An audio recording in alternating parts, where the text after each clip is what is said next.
Magandang hapon sa inyong lahat. Ngayon, pagtatalunan natin ng isang napakakomplikadong isyo. Sino ba talaga ang mas mahalaga sa produksyon? Ang magagawa na magpapawis o entrepreneur na nag-iisip? Simulan natin ang ating pagtatang pagawa. Kami ang bida, siyempre. Sino ang gagawa ng produkto kung wala kami? Ang mga ibang ginagawa nila. Kulang sa opisina, nagkakape at nagpaplano kami. Kami nito nagbubuhat. Nagpapawis, nagpupuyat ang mga kamay na ito. Ito ang lumilikha ng yaman. Kung wala kami, wala silang ibibenta. Excuse me, my dear kagawa. Kung wala mo tas na entrepreneur, saan niyo ilalagay ang market niyo? Sa ilalim ng unan? Kami ang nag-isip ng ideya. Kami ang nagpapatakbo ng negosyo. Kami ang naghahanap ng pwesto. Kami ang nag-discard sa pera. Kami ang naghahanap ng market. Kayo gagawa na kayo? Pero saan kayo pupunta kung wala direksyon? Para kayo mga robot na walang robot. Ito lang gumagawa ng robot kami. Kung hindi kami magtatrabaho, wala kayong kagamitan, wala kayong lugar, wala kayong kahit anong pamalaki. Ang plano ninyo ay malaking drawing lang. Walang gagamitin ng plano. Drawing lang? Ang drawing na iyon ang blueprint ng tagumpay. Kami ang naglalatag ng ruta. Kung hindi namin kayo i-organisa, magkakagulo kayo. Sino ang magbabayad ng sweldo ninyo? Sino magbibigay ng trabaho sa inyo? Kami ang magbibigay ng oportunidad para makapagtrabaho kayo.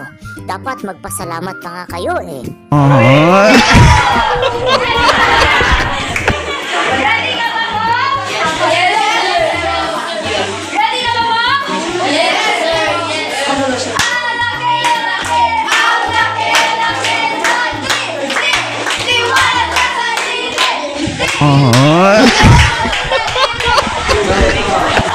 Magpasalamat sa puyat at pagod na ibinibigay ninyo sa amin.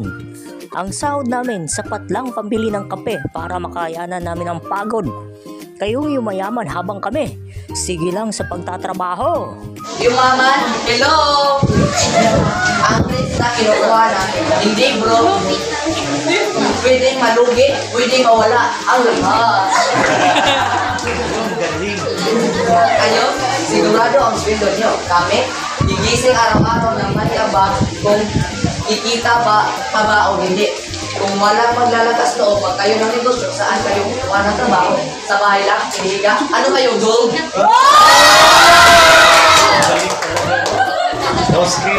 Very good. Kung walang gagawa ng bahay, saan kayo titira?